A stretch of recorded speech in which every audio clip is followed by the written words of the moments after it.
Hello. Can you all hear me? Okay, let us discuss today. We want to discuss types of organization.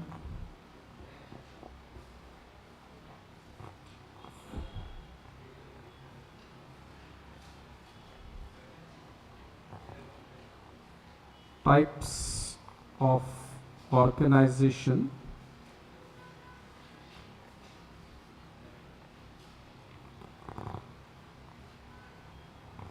Leadership and motivation theory. Okay, so we have a lot to do today. Let us hope we can complete these topics. Okay, so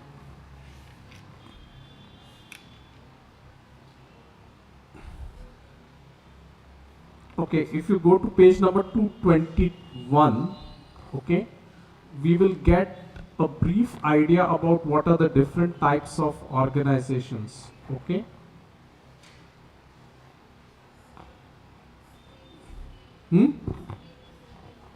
काय screen दिसत नाही.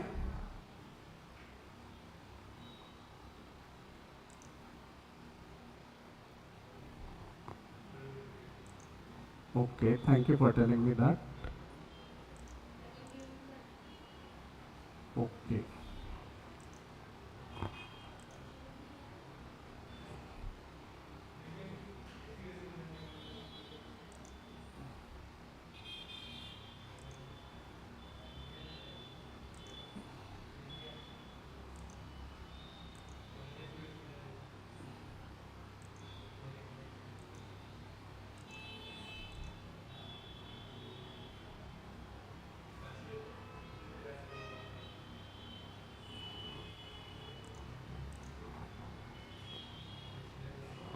Okay, just 1 minute, I'm leaving and I'll join again.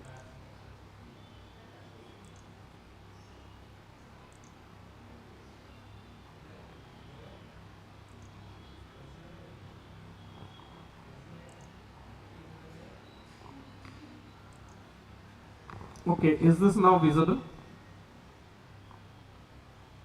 Am I visible and I am also, am I audible? Okay, so fine, thanks Karthik, and let's begin.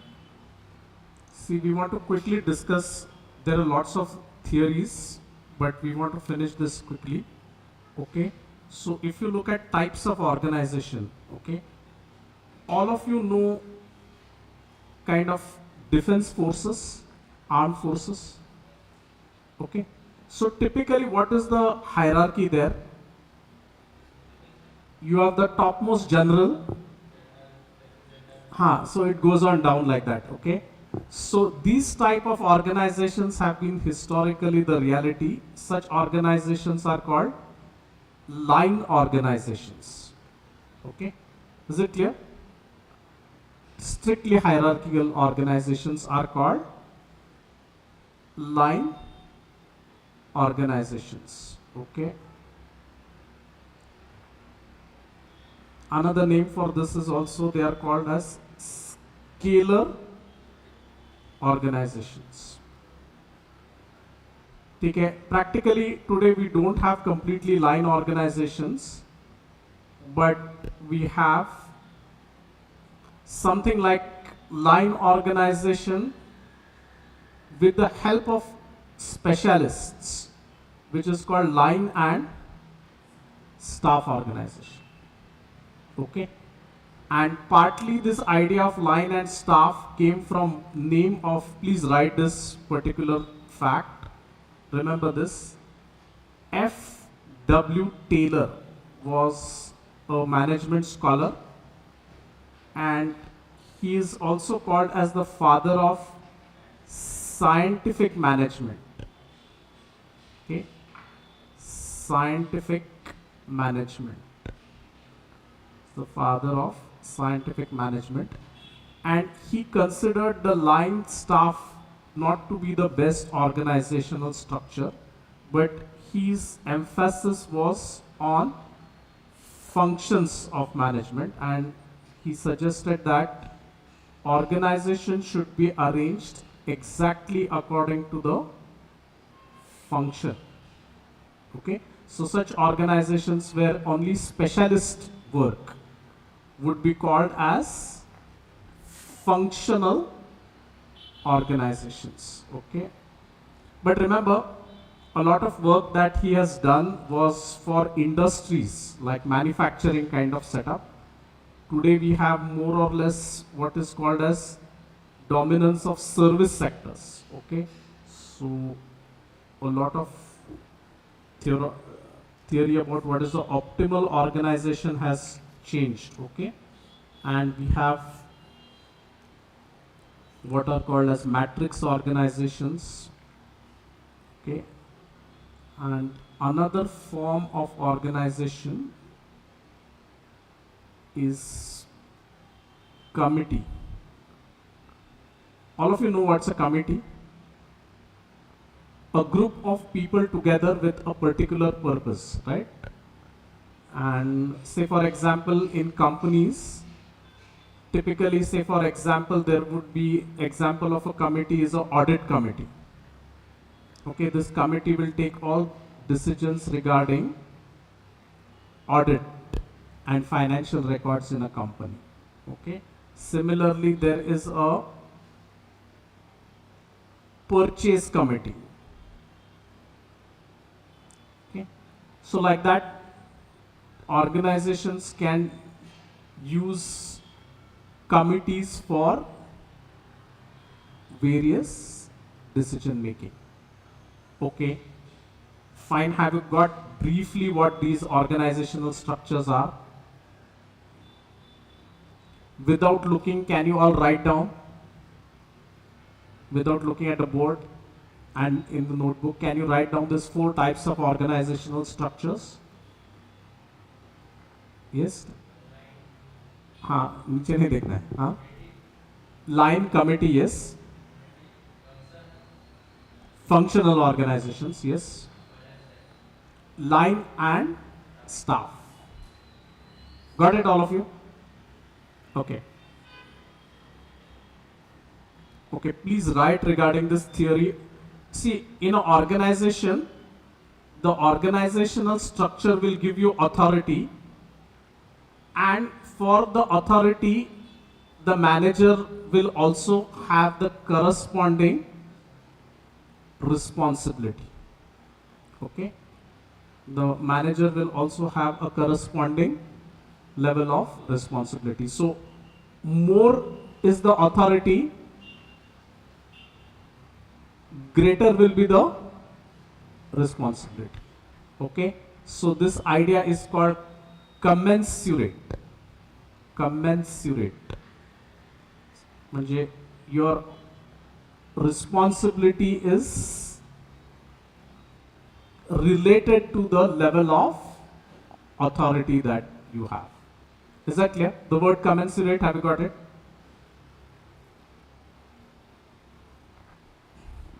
Okay. Now, please write this 2 authors' quotations, Kuntz O'Donnell, and remember Kuntz O'Donnell has a very good textbook, huh? Kuntz O'Donnell on what is responsibility. Okay. Responsibility may be defined as an obligation to a subordinate, obligation of a subordinate to whom duty has been assigned to perform the duty.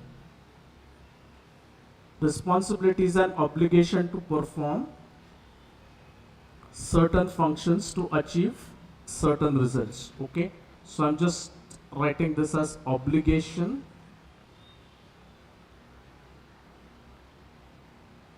to perform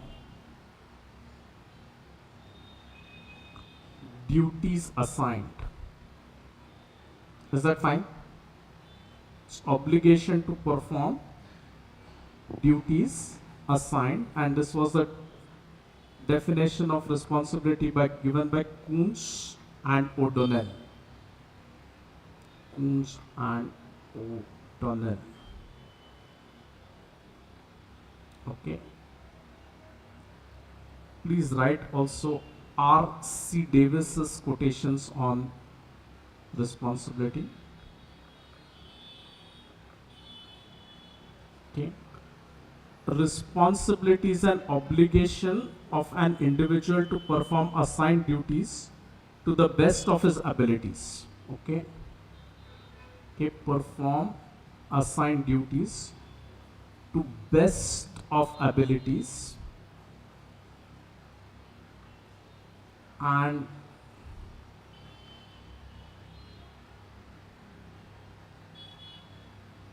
under the direction of executive. Under the direction of executive. Okay. See, many of you students right now you cannot visualize this, but you should try to do it. Think of you as doing some work in a company.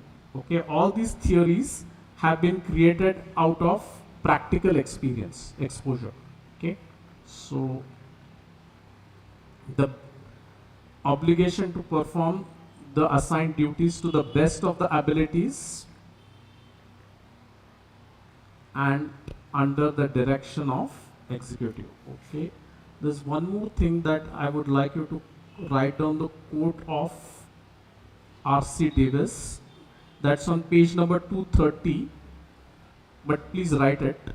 Responsibility operates somewhat like a table of the magic picture. Responsibility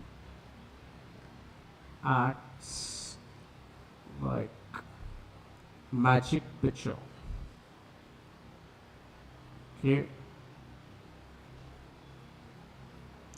In which water level always remains the same no matter how much water is poured. Okay.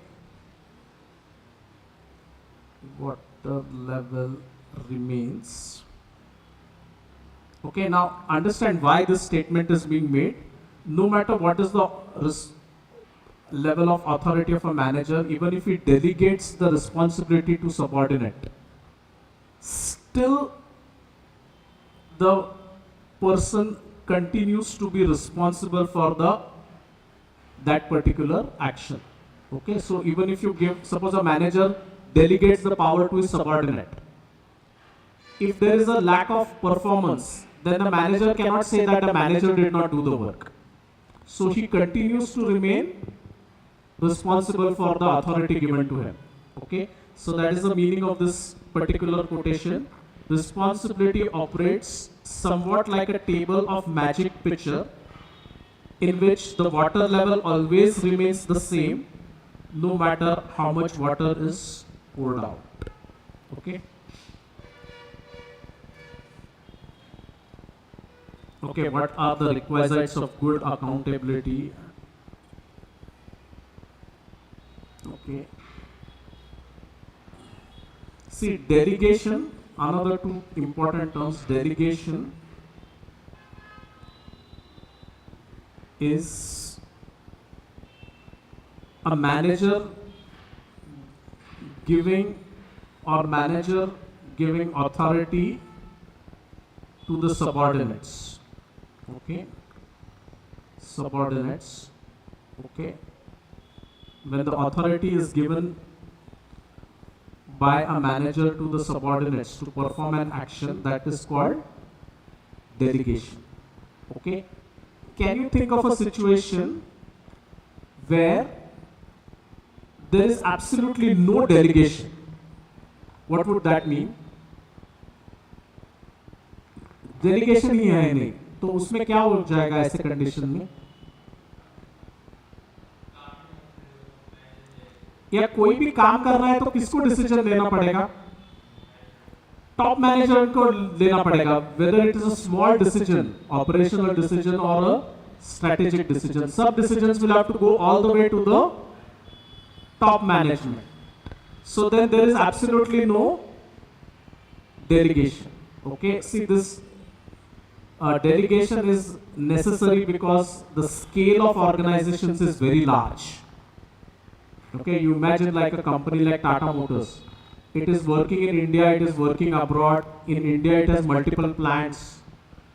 You cannot imagine like one man taking all the decisions. Okay, they have to practice delegation. Okay, so it's practically very important whenever you are considering operations that you have to delegate responsibility. Okay, and very closely related to this idea is the concept of centralization and decentralization. Okay, to what extent decisions in an organization are taken at lower levels of management, that will be called as decentralized. If all the decisions are being taken at the top level, then we will call that as highly centralized decision making. Okay, so these two terms, centralization and decentralization, are closely linked with delegation. Are you able to get this? It is how authority is spread out over the organization. Okay. From the point of your exam, just write one very important idea. Span of management. Span of management. Okay. Span of management. It is called how many persons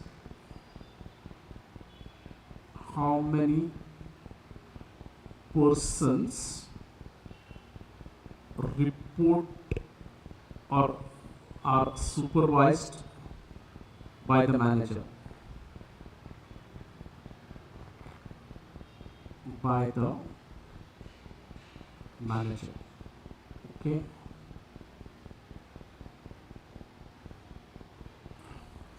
In your study material, they have quoted a mathematical formula given by a French mathematician, Gracchunos. Okay, just write this, Gracchunos, a French consultant. Okay, Gracchunos is a French consultant. Okay, who gave a formula for span of management.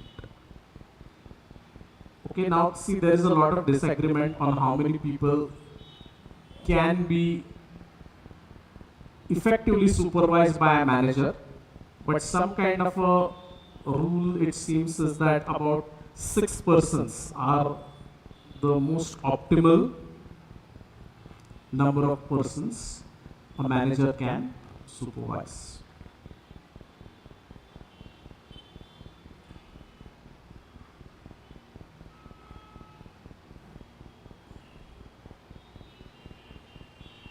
Okay, I think we cannot go into the derivation of all these formulas, but this in a way is a span of management or control. Okay, can you understand what is the meaning of this term, a wide span of control? What would this mean? Or as opposed to a narrow span of control. कधी wide असेल आणि कधी narrow असेल span of control.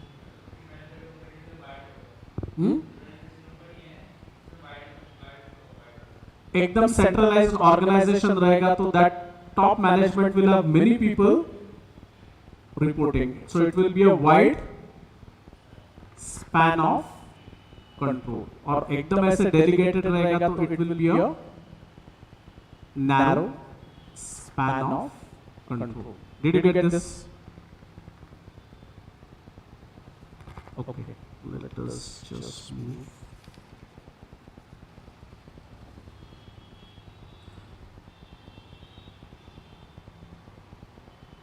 Okay. One of the most underrated idea in management is, remember, leadership. This is very, very, very important. How an organization performs typically depends upon the vision of the top management and what you can call as the leadership. Okay, without leadership, it would be a good organization can get ruined, or even it has been found non-profit firms or loss-making companies have come up and made good profits because of good leadership. Okay, like so, this is a very important idea in management. So, I mean, broadly, you can think of, as your study material gives, three types of management styles. One is, write these terms down, autocratic leader. Okay, it in itself is explanatory. Autocratic म्हणजे काय? खुद ही decisions लेगा. He will not let anybody else take decisions, or he will not even consult others. Means whatever the manager decides, he will not bother about what subordinates feel about it. This would be called autocratic. Okay, fine. Democratic or consultative? Can you tell me? Democratic or consultative?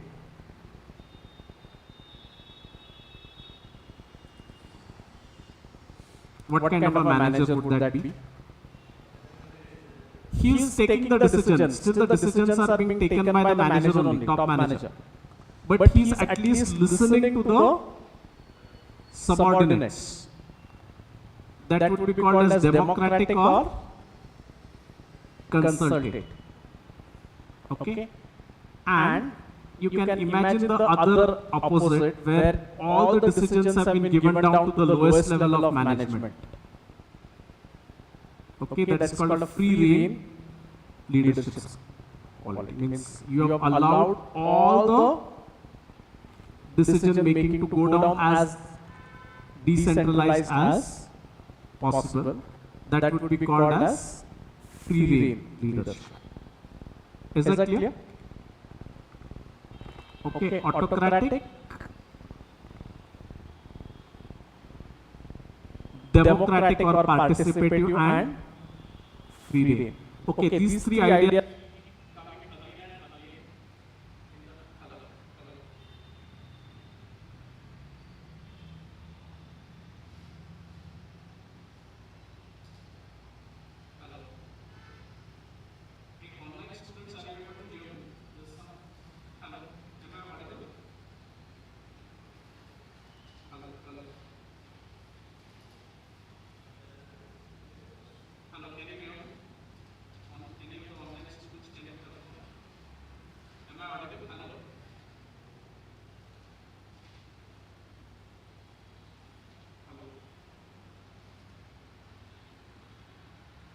Hello. Can you hear me? I think it got restored. Hello. Okay. Have you got the three types?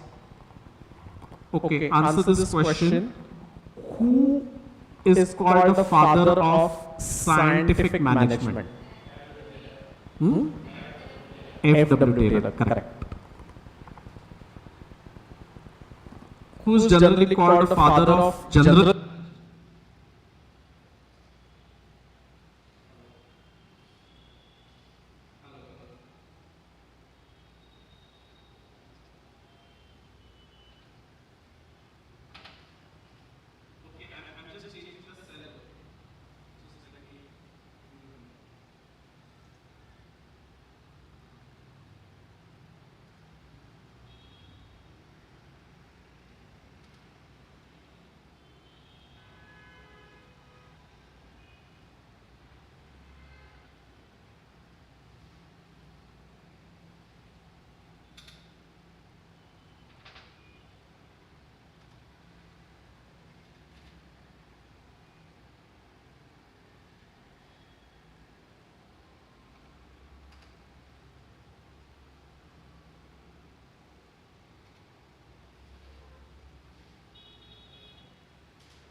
Hello. Yeah, I think that's the problem solved. Okay. Can we continue?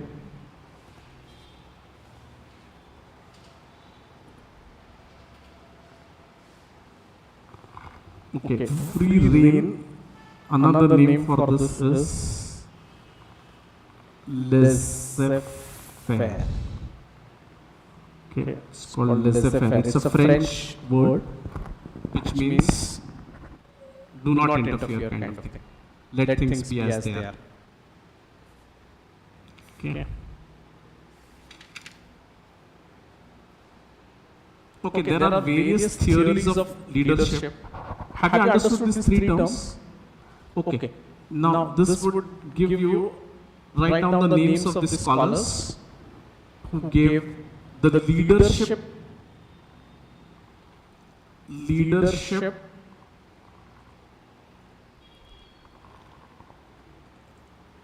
continuum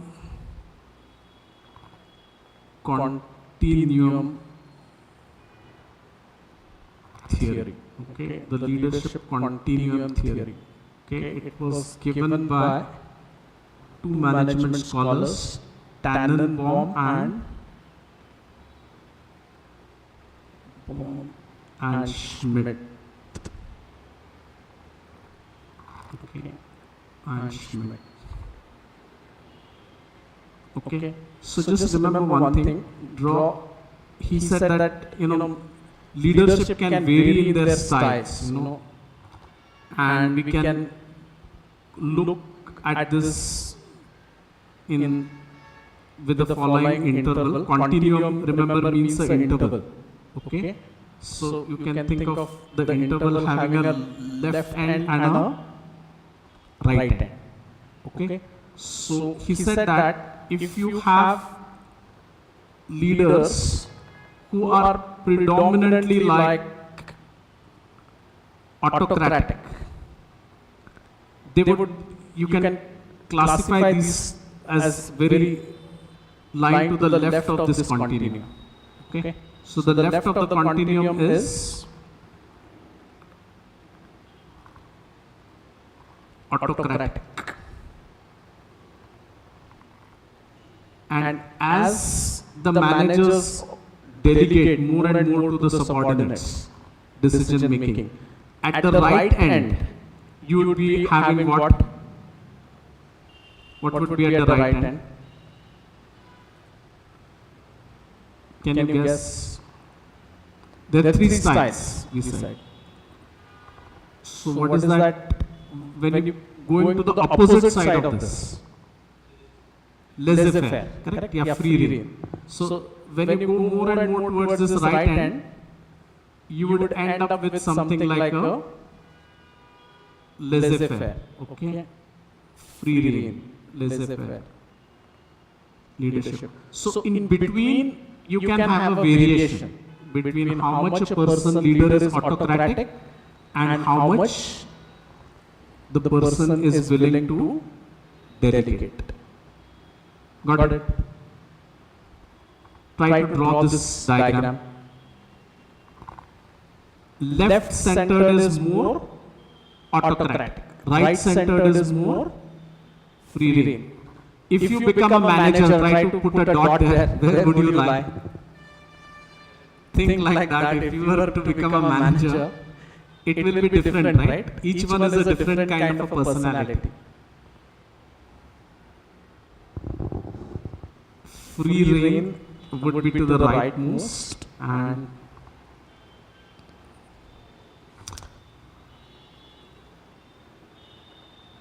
typically in the military style organizations, you will have more and more autocratic decision makers, right?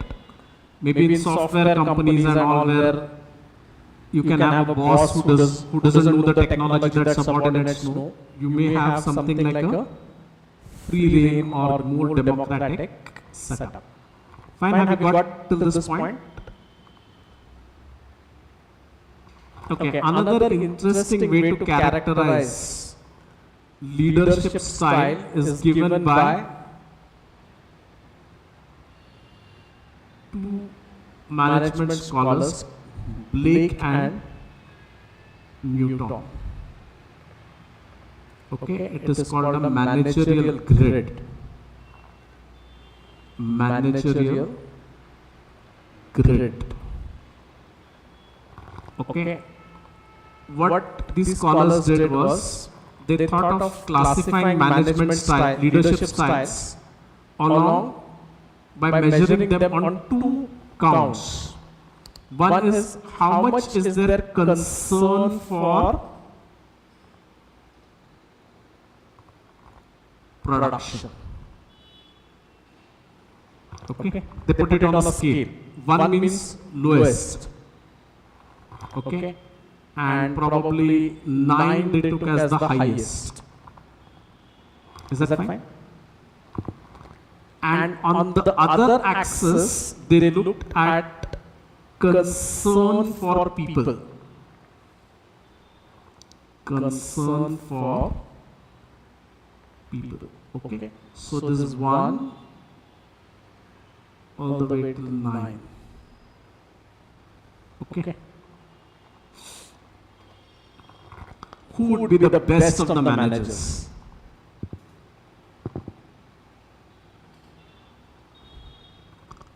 Try to tell me who do you think would be the best and who would be the worst of the managers?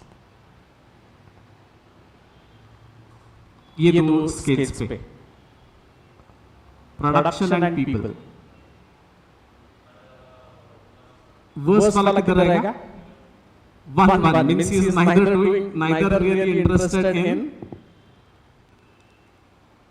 management nor production. So he is really not a very effective manager. So this kind of a style of management, somebody who was here, they called him as impoverished style of leadership. Got it? Now tell me who would be the best according to the 9? Correct. What kind of a person that would be? He is able to really lead from both, get the best of production and also get the best cooperation from the team. Because he is showing concern for people and concern for production. Okay. So this would be called as team management or the best, what you would call as sound management style. Fine? Terms are clear? Who would be somebody like 5,5? Means एक कैसा manager रहेगा? He is somewhere in between, right? He is concerned with production and is also concerned with people. But he is not overly focused on either of the them. So he is somewhere, this team spirit is 9,9. Where would this person be? He would be somewhere here, right? Middle management. Okay. So it would be like somebody who has a, he called that as the middle of the road. Middle of the road. Correct. Some kind of a midway approach. Concern for production and concern for people. Okay. Spot two people. Two types of management styles here now. एक ऐसे person है कि वो खाली production के बारे में bothered है, not at all bothered about people. Only bothered about production, not bothered about people. Where would that person be? Yes? 9? Okay, देखो, whenever we read, we first read the horizontal axis and then the vertical axis. On the horizontal axis, I am writing concern for production. तो ऐसा manager है कि खाली production के बाद bothered है, तो वो कहाँ पे रहेगा? Will he lie here or will he lie here? Here, right? 9, 1. Only concerned about production. And what about this? That is like autocratic system. And that's what he says is a autocratic system. Autocratic manager. Leader style. Okay. And now look and tell me what would be 1 comma 9. 1 comma 9 means what? Really low concern for production, but all the concern for people. Very, very concerned about people. Okay. So they count that as the country club manager. Country management style. Okay. Where your focus is mainly on people. Nothing to do with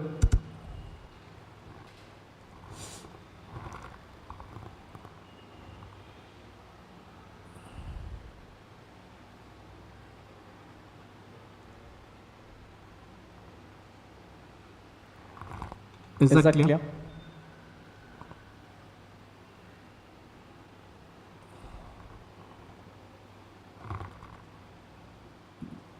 None. I'm just moving this above the screen and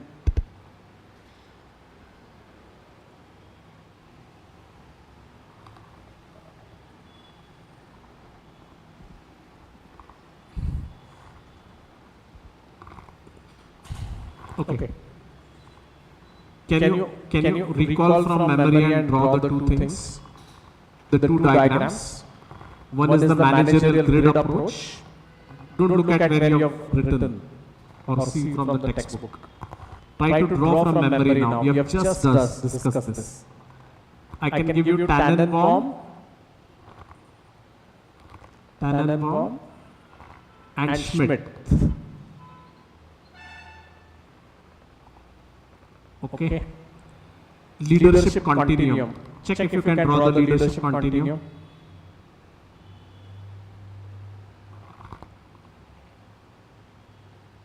Leadership continuum.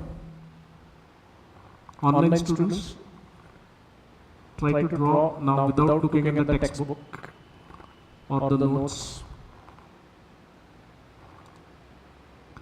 An interval, right? An interval will have a left hand and it will have a right hand. Correctly label.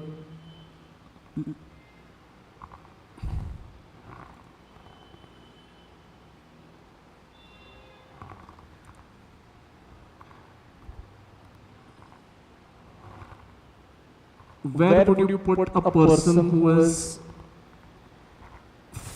kind of free rein manager?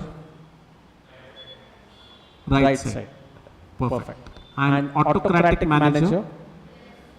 Left side. Perfect. Okay. Try to draw Blake Newton's managerial grid. It's called the managerial grid of Blake and Newton. Managerial grid by Blake and Newton.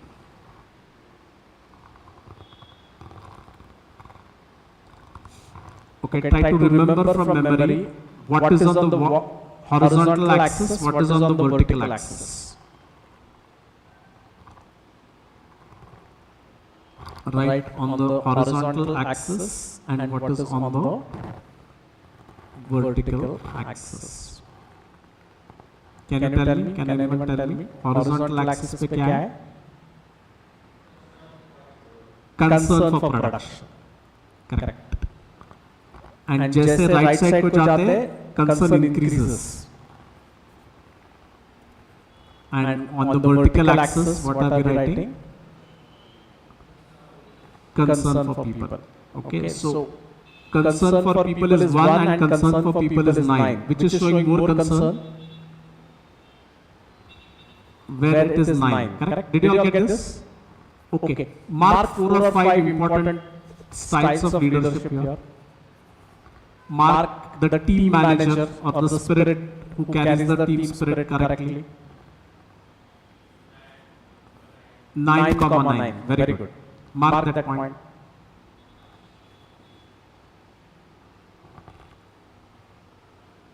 did. Mark a manager who is the worst for the company and the subordinates. Impoverished manager. Impoverished manager. Who would be that? Yes? 1 comma 1. Perfect. Then who is only concerned with production? What is that management style? 9 comma 1. And that is autocratic, right? Only concerned with production. Only concerned with people. 1 comma 9. That is only concerned with people. That's called country club managers. Country or club managers. Okay. And middle of the road manager. 5 comma 5. Equal concern for both production and people. Okay. Do one small exercise before I go with the next thing. Concern for friends on one axis, concern for studies on one axis. Put yourself on that grid. Where are you and where you should be? Concern for studies and concern for friends. Put yourselves on that grid. I hope nobody is at 1 comma 1. I'm sure all of you are very high on friends. But all of you remember you have to get to 9 comma 9. That is where we want to be. Very good at studies and also good at our team spirit.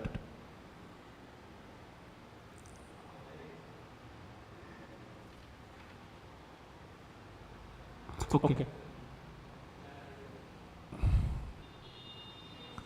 Yeah, okay. No, the answer is not for the each one has a different answer, so keep it with you. But be true to yourself. Try to get more and more into study concern right now. Exams are coming, it's exam time, right? Okay. Just like this, write another classification of managers given by Rensis Likert. Okay. Now these are all very classic management studies. Okay. We don't have the time to go through all of them in detail. Okay. But I'm sure at later point when you do these things more carefully. Okay. So Rensis Likert, what he did is he classified the changing types of management styles in organizations. Okay. Management styles in organizations. Okay. And we have broadly put them into 4 types. Okay. So we have what he called as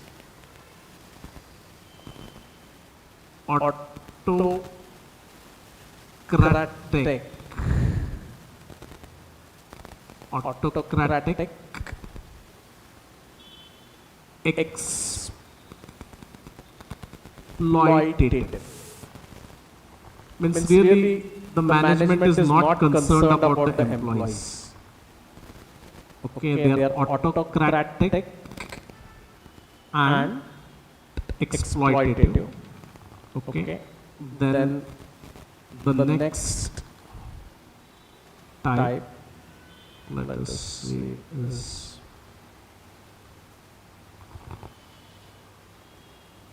it's page number 244. Okay, it's benevolent.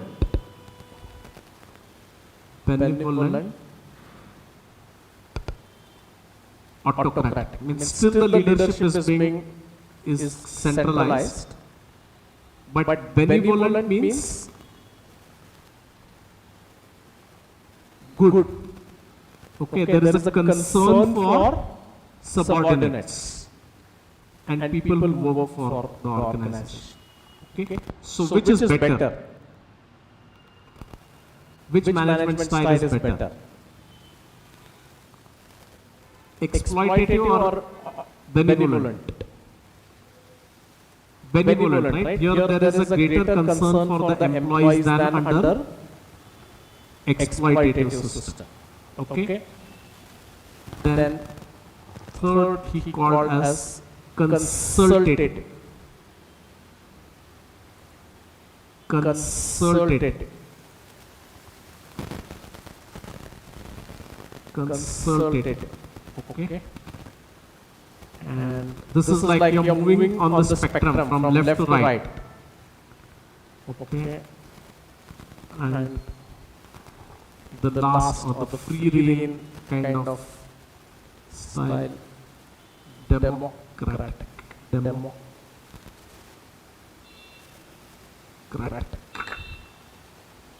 Okay. So again the same idea. The evolution kind of change goes from autocratic, exploitative to benevolent, consultative and democratic. So it's very similar to Schmidt's theory, moving from left to right. Okay. So that was the classification. This is a very classic study by Rensis Likart on the kinds of leadership styles in different organizations. Okay. Before I proceed, please write back again these four types. Rensis Likart.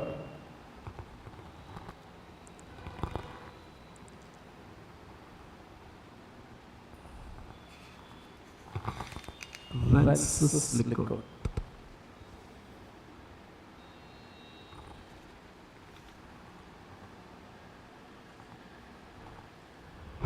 Try and write down, but write from memory. What are the four styles?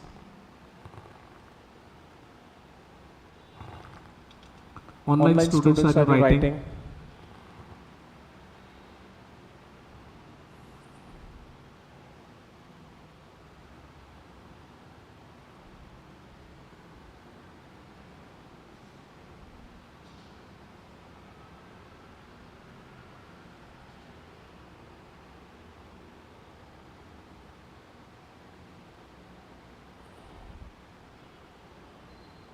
Done, have you written? Can you read?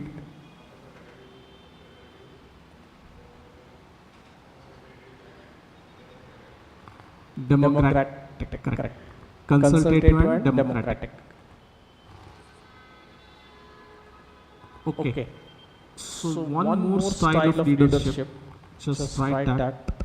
Servant leadership. Okay, that is when managers think of themselves as servants, or they are. This is a philosophy which probably is the best for management. Servant leadership, and you would get humane and humble leaders. Okay. This observation was given by Robert. This theory was given by Robert K. Greenleaf. Okay. And this, what he said is, I'll just read. And this is an important idea in management, and more so now. A servant leader is a servant first. Okay, it begins with the natural feeling that one wants to serve first. Then the conscious choice brings one to aspire to lead. The person is sharply different from one who is leader first, perhaps because of his need to assuage unusual power drive or acquire material possessions.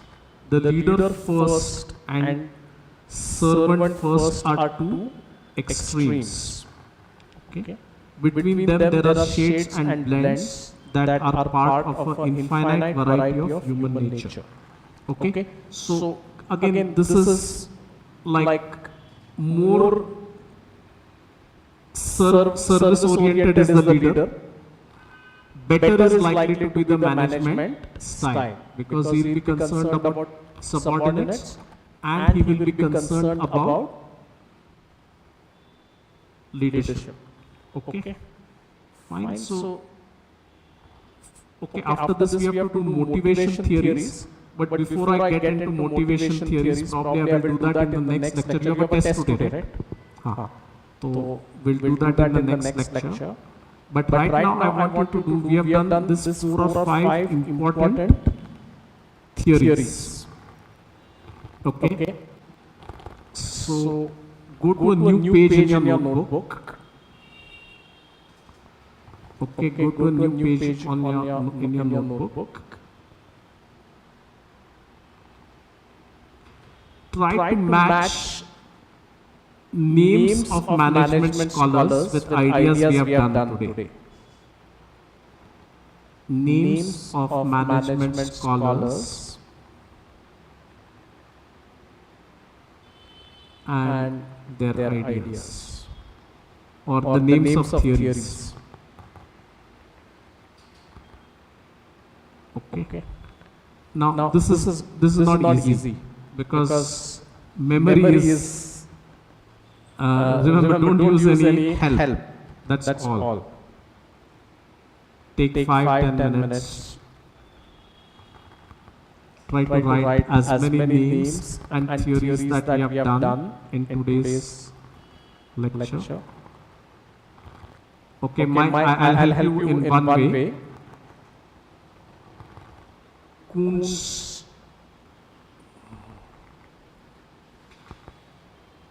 turn नाही करायचे pages. काय झालं तरी turn नाही करायचं. It's easy, right? But remember what is happening because of Google and all those things. Our memory is not getting taxed. Hey, वो textbook बंद कर. Textbook बंद करो. हाँ. And now, see, I gave you the two hints I'm giving you, Kuhn, O'Donnell and Davis. These two theories we studied in the context of authority and responsibility. Okay. So authority and responsibility.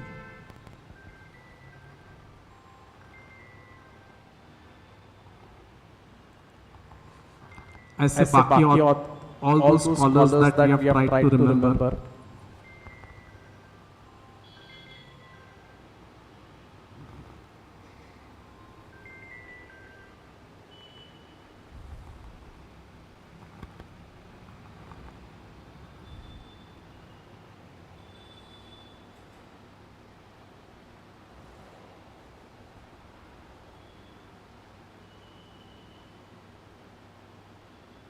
No looking here, there.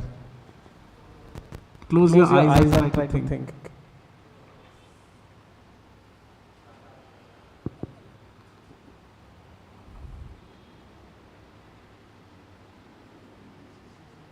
Okay, I'll write one theory here. You write the corresponding name.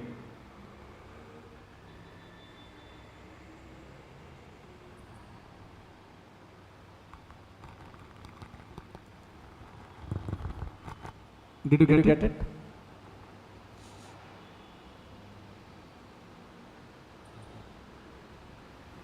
Anybody has not got this? What's the answer here? Correct. FWD. Very good. Do the others. Now only leadership theories.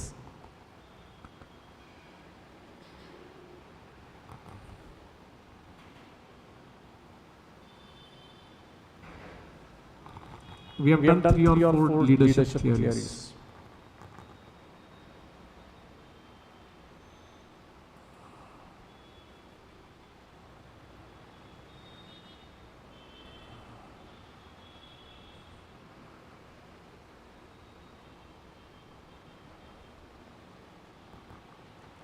Can you draw the diagram for Tannenbaum and Schmidt on the left hand side? Right hand side, column. या थियरीचं नाव काय?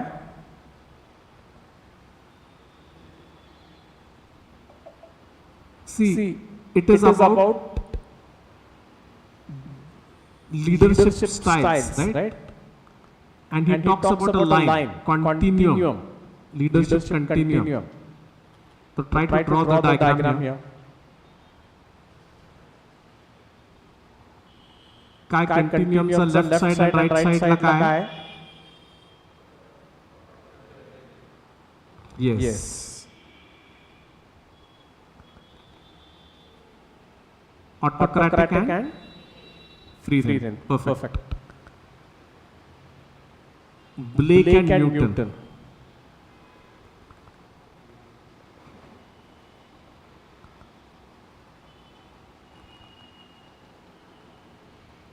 Okay, just write the name. I'm not asking you to completely draw the diagram or anything.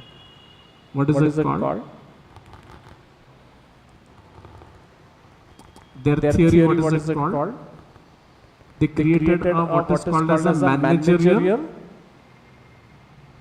Remember this? The diagram that we draw is called a managerial grid. It has a X and Y axis. Okay, मला सांगा तुम्ही आता पुढचे दोन theories. Four styles of management identified by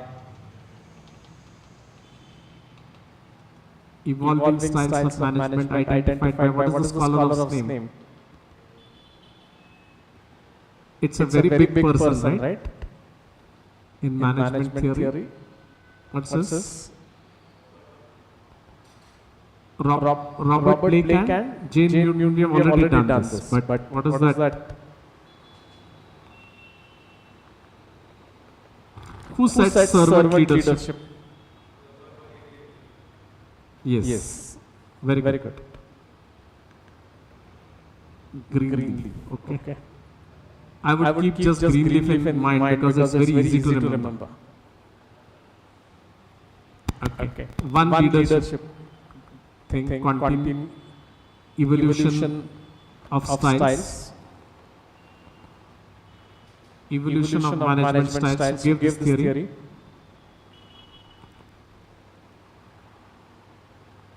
Styles. Who's this? What name would I write here? कोणाचं नाव आहे?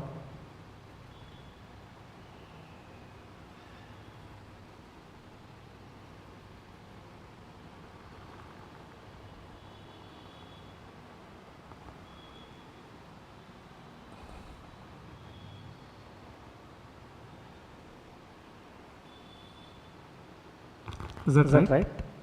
Rensis Bickert, right? What are the four styles of leadership?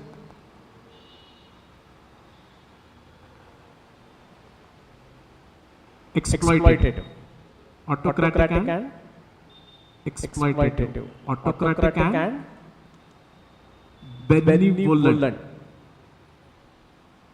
and the remaining two consultative and democratic. Very good. So see, unless and until you revise, you will not be able to remember, and that's very important. Okay, we have to still do theories of motivation, and the theories of motivation we will do in tomorrow's lecture because you are having exams now. So I will just close the stream for today.